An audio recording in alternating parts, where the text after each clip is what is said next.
Good morning, dear students. Yesterday we had a discussion about oligopoly. We have seen the features of oligopoly and the types of oligopoly. So in today's class we are going to learn about the important aspect under oligopoly, which is pricing. So let's see how pricing is done under oligopoly market situation. So there are three approaches, or it can be considered three methods, wherein we fix price, or wherein we determine price under oligopolistic market conditions, or by oligopolistic firms. So those three approaches are: first one is kinked demand curve, which is very important, kinked demand curve. Second one, price leadership, and third one, pricing under collusion. Okay, so we will be discussing in detail about the first two in today's class. So let's see once more the approaches of pricing under oligopoly. First is kinked demand curve, second is price leadership, and third is pricing under collusion. So kinked demand curve is a repeatedly asked question for all university examinations, especially in part B, or it can even be asked in part C. So kinked demand curve explains how an oligopolistic firm behaves. It is not about determining the price output combination, because normally when it comes to pricing, we know we determine the output and we determine the price. But here also we determine the output and we determine the price. But kinked demand curve is not trying to explain the price output relationship. Rather, it explains price stability. I hope you remember our discussion regarding price stability and price rigidity of oligopolistic firms. Yesterday we discussed in detail about it. So kinked demand curve tells us, or it depicts, this price stability of oligopolistic firms. So മനസ്സിലായല്ലോ അല്ലേ? King demand curve നമ്മളോട് പറയുക എങ്ങനെയാണ് ഈ oligopoly മാർക്കറ്റിൽ price rigid ആയിട്ടിരിക്കുക, അല്ലെങ്കിൽ price stable, uniform എന്നൊക്കെ നമ്മൾ ഇന്നലെ പറഞ്ഞു. സോ എങ്ങനെയാണ് പ്രൈസ് സ്റ്റേബിൾ ആയിട്ടിരിക്കുക, എങ്ങനെയാണ് ഫേംസ് ബിഹേവ് ചെയ്യുക ഒളിഗോപ്പൊളി മാർക്കറ്റിൽ എന്നൊക്കെയുള്ളതാണ് കിങ് ഡിമാൻഡ് കർവ് പറയുക. നമുക്ക് ആ ഒരു ഡയഗ്രമാറ്റിക് എക്സ്പ്രഷൻ, അതിൻ്റെ ഒരു എക്സ്പ്ലനേഷൻ വരുമ്പോൾ നിങ്ങൾക്ക് കുറച്ചുകൂടി ക്ലിയർ ആയിട്ട് മനസ്സിലാവും. For the time being, just remember these two sentences. And the next is price leadership. So in price leadership, what happens is, it is about pricing. What happens is, a leader, there will be a leader. That means a firm assumes the role of a leader and fixes the price for the entire industry. Okay, so one firm which can be a leader by some means. It can be the biggest firm in the industry, it can be the firm with the highest market share, it can be the firm with the least cost of production. So whatever it is, a firm, by virtue of these qualities, it assumes the role of a leader and fixes the price for the industry. And the other firms in the industry, they just follow the price fixed by the leader. Okay, so that is price leadership. And the next is pricing under collusion, which we will be discussing in the next day's class. So pricing under collusion tells us simply that in the first two cases it's all about competition, because we know in oligopoly market situation there are a few firms which compete with each other. But in pricing under collusion, it's not about competition, it's about cooperation, it's about collusion. They come together jointly to make a decision regarding pricing. Okay, so now let's see the kinked demand curve in detail. So just look at the diagram. Kinked demand curve, you must learn the explanation part, but you must get the diagram right. This diagram may be slightly different from what you have in your textbook. The diagram is the same, but just the markings, the namings are different. But just understand the concept, whether it is from your textbook or from this diagram. Okay, so it's normally there are some markings which we are familiar with: the price, the output, okay, the OP1 price and ON quantity. Naturally we know this should be the equilibrium quantity and this should be the equilibrium price. അല്ലേ? ഇത്രയും നാളായപ്പോഴത്തേക്കും നമുക്ക് അത്രയെങ്കിലുമൊക്കെ മനസ്സിലായിട്ടുണ്ടാവും. Look at the D curve or the demand curve. Kinked demand curve, that's the name. So it has got a kink at the point E. Okay, the demand curve is not like the normal demand curve, which used to be horizontal straight line, dropping downwards or sloping downwards. Here it is slightly different. It has got a king at the point P. Okay, ആ kink വന്നിരിക്കുന്നത് എവിടെയാണെന്ന് നോക്കൂ. It is at the prevailing price. Because we know എങ്ങനെയാണ് prevailing price നമുക്ക് കിട്ടുക, the equilibrium price നമുക്ക് എങ്ങനെയാണ് കിട്ടുക? It is from the point of intersection between this M C curve and this M R curve. We know the MR curve is also different over here. We'll discuss about it later. But just understand, here there goes an MR curve and here is an MC curve and the point of intersection. From this point of intersection we get ON as equilibrium quantity and OP. P1 actually. P is the kink. So P1 is the price. So OP1 as the equilibrium price. അല്ലേ? ഇനി ഈ equilibrium price ഉള്ള P1ലാണ് ഈ kink എന്നുള്ളതാണ് നമ്മൾ ശ്രദ്ധിക്കേണ്ടത്. ആ കിങ്കിന് ഇവിടെ ഒരു മീനിങ് ഉണ്ട്. കാരണം it divides the demand curve into 2.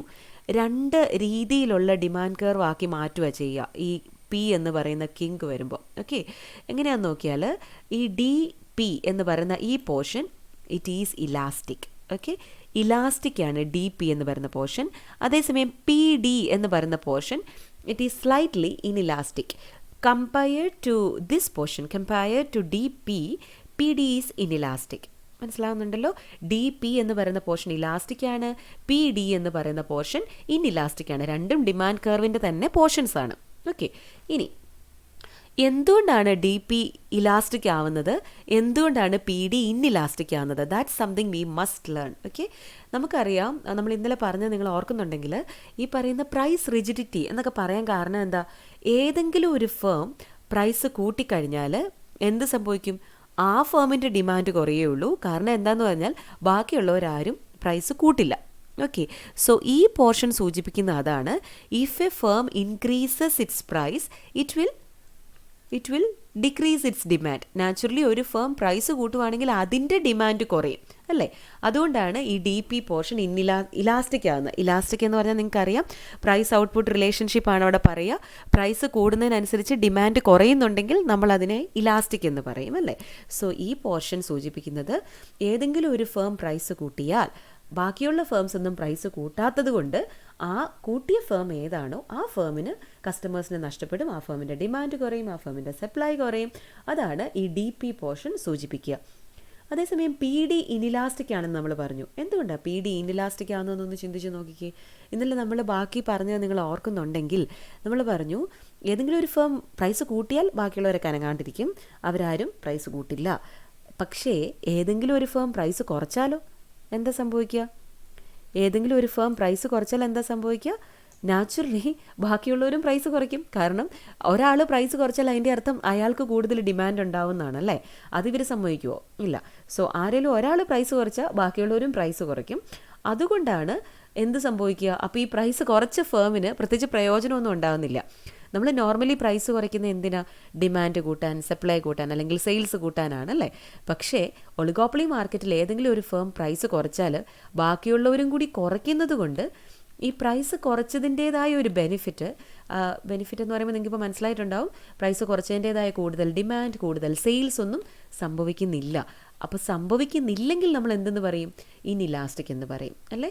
Normally price കുറയ്ക്കുമ്പോൾ ഡിമാൻഡ് കൂടേണ്ടതാണ്, അങ്ങനെയാണെങ്കിൽ നമ്മൾ ഇലാസ്റ്റിക് എന്ന് പറയും.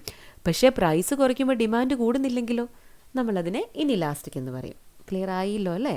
So D P is elastic, P D is inelastic. Because D P is elastic because why is DP elastic?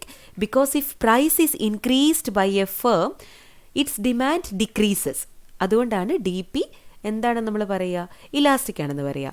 But P D is inelastic because if a firm reduces its price, its demand does not increase accordingly. Okay, and that's why we call P D as inelastic portion. അതാണ് ഇവിടെ ഇത്രയും പറഞ്ഞാണ് ഇവിടെ explain ചെയ്തിരിക്കുക. Equilibrium point ON is quantity, OP1 is price, that has got a king at point P, and the point P, നിങ്ങൾക്ക് അതോടെ പറയാം കേട്ടോ എക്സ്പ്ലനേഷനിൽ. the point P divides the demand curve into two portions, DP and PD, and DP portion is elastic, PD portion is inelastic. Why DP is elastic? Because if price is increased, demand is decreasing. And PD portion is inelastic. Why? Because If price is decreased, demand is not increasing. Rather, it remains the same or there is no change in it. And that's why PD portion is inelastic. Okay. ഇനി കുറച്ച് explanations കൂടി ഒരു graph ആയതുകൊണ്ട് നിങ്ങൾക്ക് അതുകൂടെയൊക്കെ നിങ്ങൾ എഴുതിയാൽ you will gain more marks. Because we said MR curve is again divide into 2. അതെന്തുകൊണ്ടാണെന്ന് വെച്ചാൽ വലിയ കഥയൊന്നുമില്ല. ഡിമാൻഡ് കർവ് ഈസ് 2 അല്ലേ. ഡിമാൻഡ് കർവ് 2 ആണെങ്കിൽ അതുമായിട്ട് കറസ്പോണ്ടിങ് ആയിട്ടുള്ള MR കർവും 2 ആണ്. ഈ DP എന്ന് പറയുന്ന ഡിമാൻഡ് കർവിന് കറസ്പോണ്ടിങ് ആയിട്ടുള്ള MR കർവാണ് ഏത് വരിക, ഈ MRT. ഓക്കെ. സോ MRT എന്ന് പറയുന്നത് DP എന്ന് പറയുന്ന ഡിമാൻഡ് കർവിന് കറസ്പോണ്ടിങ് ആയിട്ടുള്ള കർവാണ്. ഇനി PD എന്ന് പറയുന്ന ഡിമാൻഡ് കർവിന് കറസ്പോണ്ടിങ് ആയിട്ടുള്ള പോർഷനാണ് SMR. Okay. So MR curve is also divided into 2, MRT and SMR. എന്ത് പേര് വേണമെങ്കിലും ഇട്ടോളൂ കേട്ടോ. MRT and SMR. Okay. ഇനി MRT corresponds to DP portion of demand curve. SMR corresponds to PD portion of demand curve. Okay. And you can find the dotted line in between TS. ഇതും സാധാരണ ഷേപ്പിലല്ല അല്ലേ, ഇങ്ങനെ വന്ന് ഇടയ്ക്കൊരു dotted line പിന്നെ ഇങ്ങനെയൊക്കെ. So this TS portion, the dotted portion denotes the gap in MR curve. MR curve ഒരു gap ഉണ്ട് എന്നുള്ളതാണ് ഇത് സൂചിപ്പിക്കുക. ഈ MR curve ഗ്യാപ്പ് എന്ന് പറയുന്നത് എന്തുകൊണ്ടാണ് വരുന്നതെന്ന് ചോദിച്ചാൽ because of the different elasticities of demand curve. ഈ ഡിമാൻഡ് കർവ് ഡിഫറെൻ്റ് ആയതുകൊണ്ട്, അതിന് ഡിഫറെൻറ്റ് ഇലാസ്റ്റിസിറ്റി ഉള്ളത് കൊണ്ടാണ് ഈ ഗ്യാപ്പ് വരിക. സോ ഇത്രയുമാണ് നിങ്ങൾ കിങ്ഡ് ഡിമാൻഡ് കർവിൽ എക്സ്പ്ലെയിൻ ചെയ്യേണ്ടത്. കുറച്ചുകൂടിയൊക്കെ പൊലിപ്പിച്ചാലും ഒരു കുഴപ്പമില്ല, പക്ഷേ ഇത്രയുമെങ്കിലും നിങ്ങൾ മസ്റ്റായിട്ടും എക്സ്പ്ലെയിൻ ചെയ്യണം. ബുദ്ധിമുട്ടൊന്നുമില്ല. പേരൊക്കെ കേൾക്കുമ്പോൾ ഒരു ടഫ്നെസ് ഒക്കെ തോന്നുന്നതേ ഉള്ളൂ. It is simple. May not be that simple at the first go, പക്ഷേ try to listen to the video more or try to read your text book more. You will definitely understand. Okay. So ഇത്രയും കാര്യങ്ങൾ തീർച്ചയായിട്ടും ഓർത്ത് വയ്ക്കുക. ഇനിയും പറഞ്ഞ് ബോറടിപ്പിക്കണ്ടെന്നാണ് എനിക്ക് തോന്നുന്നത്. If you have any doubts please do get back to me. I can explain it again and again. Okay. So read this box as well and read your textbook. It's a must. This is just for you to have an easy understanding. Okay. So coming back to the next aspect, let's discuss the second pricing method under oligopoly, that is price leadership. This is a bit simple compared to kinged demand curve, because we already said a firm which has some advantage. It can be by way of reduced cost of production. It can be by way of increased market share. It can be because of its size in the market, because of its marketing channels. എന്തുകൊണ്ടൊക്കെ ആകാം അല്ലേ. ഒരു firm ഇപ്പം ഒരു firm എന്ന് പറയുമ്പോൾ പെട്ടെന്ന് മനസ്സിലാക്കി ഒരു വലിയ ഫേം എന്നൊക്കെ പറഞ്ഞാൽ ടാറ്റ, റിലയൻസ് ഒക്കെ ഓടി വരുമായിരിക്കും നിങ്ങളുടെ മനസ്സിലേക്ക്. സോ അതുപോലെ അവരെന്തുകൊണ്ടാണ് വലുത് എന്ന് ചോദിച്ചു കഴിഞ്ഞാൽ പല പല റീസൺസ് നമുക്കുണ്ട് അല്ലേ. സോ അവരുടെ കോസ്റ്റ് ഓഫ് പ്രൊഡക്ഷൻ കുറവെന്ന് വേണമെങ്കിൽ നമുക്ക് പറയാം, അല്ലെങ്കിൽ their accessibility to resources or accessibility to inputs എന്നുള്ളതൊക്കെ ഒരു ഫാക്ടറാണ്. Their diversification is at another factor. അവരുടെ ജോഗ്രഫിക്കൽ ഡിസ്പേർഷൻ ഒരു ഫാക്ടറാണ്. സോ അങ്ങനെ എന്തെങ്കിലുമൊക്കെ ഫാക്ടേഴ്സ് ആയിക്കോട്ടെ. ഫേംസിൽ ഒളിഗോപ്പൊളി മാർക്കറ്റിലെ ചില ഫേംസ് ലീഡേഴ്സായിട്ട് അസ്യൂം ചെയ്യും. അവർ പ്രൈസ് ഫിക്സ് ചെയ്യുകയും ആ പ്രൈസ് ബാക്കിയുള്ളവർക്ക് ഫോളോ ചെയ്യുകയും ചെയ്യും. സോ ഈ ഒരു കേസിൽ നമ്മൾ രണ്ട് MC കർവ് ഉണ്ടല്ലേ. നിങ്ങളുടെ കർവ് സ്ലൈറ്റ്ലി ഇങ്ങനെ ഒരു കർവ് ഷേപ്പ് തന്നെയാണ് നിങ്ങളുടെ ടെക്സ്റ്റ് ബുക്കിൽ. അങ്ങനെ തന്നെ വരച്ചാലും മതി കേട്ടോ, രണ്ടും കുഴപ്പമൊന്നുമില്ല, എങ്ങനെ വേണേലും വരയ്ക്കാം. സോ MC അത്ര ക്ലിയർ അല്ല ഇത്. This is MCA and this is MCB. Okay. രണ്ട് കോസ്റ്റ് ഓഫ് പ്രൊഡക്ഷൻ തരുന്നുണ്ടെങ്കിൽ, അല്ലെങ്കിൽ രണ്ട് MC കർവ് തരുന്നുണ്ടെങ്കിൽ അതിൻ്റെ അർത്ഥം രണ്ട് ഫേംസ് ഉണ്ടെന്നാണ്. This MCA is corresponding to firm A and MCB is corresponding to firm B. അതാണിവിടെ പറയുക. MCA എന്ന് പറയുന്നത് ഫേം എയുടെയും MCB എന്ന് പറയുന്നത് ഫേം ബിയുടെയുമാണ്. ഇനി ഇതിൽ നിന്ന് ആരാണ് ലീഡർ എന്ന് നിങ്ങൾക്ക് മനസ്സിലാവുന്നുണ്ടോ? ഇച്ചിരി പാടായിരിക്കും. ആരാണ് ലീഡർ എന്ന് ചോദിച്ചു കഴിഞ്ഞാൽ MCA ആണ് ഇവിടെ ലീഡർ. കാരണം എന്തായിരിക്കും? Because it has got lesser cost of production compared to market B or not market, firm B. Firm ബിയേക്കാളും ലെസ്സർ കോസ്റ്റ് ഓഫ് പ്രൊഡക്ഷനാണ് ഫേം എ. ഫേം ബിയേക്കാളും ലെസ്സർ കോസ്റ്റ് ഓഫ് പ്രൊഡക്ഷനാണ് ഫേം എയ്ക്ക്. അതിപ്പോൾ എങ്ങനെയാണ് മനസ്സിലായെന്ന് ചോദിച്ചു കഴിഞ്ഞാൽ MCA is drawn below MCB. അല്ലേ? എം സി എയെ എം സി ബിയുടെ താഴെയാണ് വരച്ചു വെച്ചിരിക്കുക. അതുകൊണ്ട് നമുക്ക് മനസ്സിലാക്കാം എം സി എയുടെ cost of production M C എയുടെ എന്നല്ല, ഫേം എയുടെ കോസ്റ്റ് ഓഫ് പ്രൊഡക്ഷൻ ഫേം ബിയുടെ കോസ്റ്റ് ഓഫ് പ്രൊഡക്ഷനേക്കാളും കുറവാണ്. അതുകൊണ്ടാണ് ഫേം എയുടെ എം സി കർവ് ഫേം ബിയുടെ എം സി കർവിൻ്റെ താഴെയായിട്ട് നമ്മൾ വരച്ചിരിക്കുക. ഓക്കെ, സോ ഇത്രയും ഓർത്താൽ മതി. ഒരു കർവ് താഴെ ഒരു കർവ് മുകളിലും എങ്ങനെയാലും വരയ്ക്കാൻ പറ്റുള്ളൂ. സോ താഴെ കർവ് ഉള്ളത് ആരാണോ അവരാണ് മാർക്കറ്റ് ലീഡർ. കാരണം we are talking about cost of production. Cost of പ്രൊഡക്ഷനെ കുറിച്ച് പറയുന്നത് കൊണ്ട് ലെസ്സർ കോസ്റ്റ് ഓഫ് പ്രൊഡക്ഷൻ ഉള്ള ആളാണ് മാർക്കറ്റ് ലീഡർ. ഇനി ബാക്കി കാര്യങ്ങളൊക്കെ നമുക്ക് നോക്കാം. So we know the point of intersection between M C and M R gives us the equilibrium point, equilibrium quantity and price. Okay, അങ്ങനെയാണെങ്കിൽ first let see the market leaders, കാരണം അവരല്ലേ fix ചെയ്യുക. So നമുക്ക് അവരുടെ ആദ്യം നോക്കാം. അപ്പോൾ M C എയും എം ആറുമായിട്ട് ഇൻ്റർസെക്റ്റ് ചെയ്യുന്ന point, okay, this point, from that we get O Q as the equilibrium quantity and O P as the equilibrium price. Okay, O Q ക്വാണ്ടിറ്റിയും ഒ പി പ്രൈസും കിട്ടുന്ന കണ്ടല്ലോ അല്ലേ? O Q quantity and O P price എങ്ങനെയാണ് കിട്ടുക? From the point of intersection between M R and M C A. Okay, ഇനി normally പറയുകയാണെങ്കിൽ firm B fix ചെയ്യേണ്ട പ്രൈസ് എത്രയായിരിക്കും? നാച്ചുറലി അവരുടെ പോയിന്റ് ഓഫ് ഇൻ്റർസെക്ഷനിൽ നിന്നാണ് അല്ലേ? സോ അവരുടെ പോയിന്റ് ഓഫ് ഇൻ്റർസെക്ഷൻ എന്ന് പറയുന്നത് ഇതാ അല്ലേ? From this point their equilibrium quantity is OQ1 and their equilibrium price is OP1. മനസ്സിലാവുന്നുണ്ടല്ലോ? ഫേം ബിയെ സംബന്ധിച്ച് പോയിന്റ് ഓഫ് ഇൻ്റർസെക്ഷൻ എന്ന് പറയുന്ന വേറെ പോയിന്റ് ആണ് naturally, because their M C curve is different അല്ലേ? അപ്പോൾ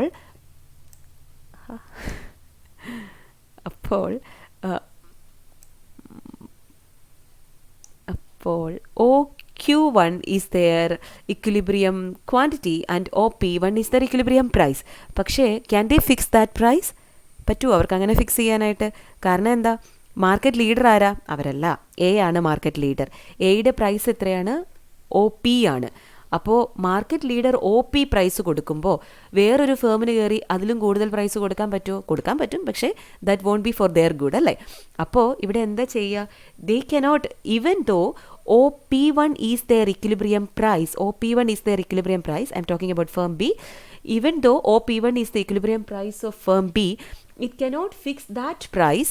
Why? Because the market leader is charging a lesser price. Market leader ഒരു ചെറിയ പ്രൈസ് ചാർജ് ചെയ്യുമ്പോൾ അവർക്ക് കയറി ആ പ്രൈസ് ചാർജ് ചെയ്യാൻ പറ്റില്ല.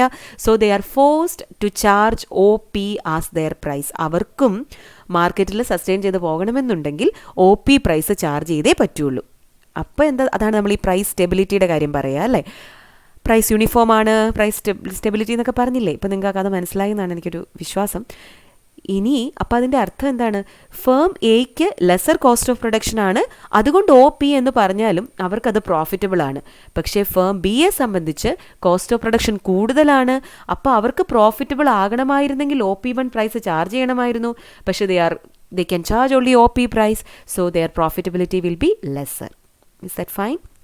സോ ഈ പറയുന്ന കാര്യങ്ങളൊക്കെയും കൂടെ ഒന്ന് വായിച്ച് മനസ്സിലാക്കുക, ഫിഗർ മനസ്സിലാക്കുക, നന്നായി പഠിക്കുക. Okay, I know that Friday you got exams. പക്ഷേ ഇത് കേൾക്കാനൊരു you hardly need 20 minutes. Assignment എഴുതാനൂടെ ആണെങ്കിൽ പോലും യു ഹാർഡ്ലി നീഡ് ടൈം. പ്രശ്നമൊന്നുമില്ല, ധാരാളം സമയം ഉഴപ്പിക്കളയുന്നുണ്ട്. You can have time for everything. Okay, so make sure that you read these aspects really well. Oligopoly pricing, the 3 methods, king to demand curve, which is really important. Price leadership, it's again important. So let's discuss pricing and collusion and some other aspects of price leadership in the next class. Okay, thank you so much for your patient listening. Study well. Bye.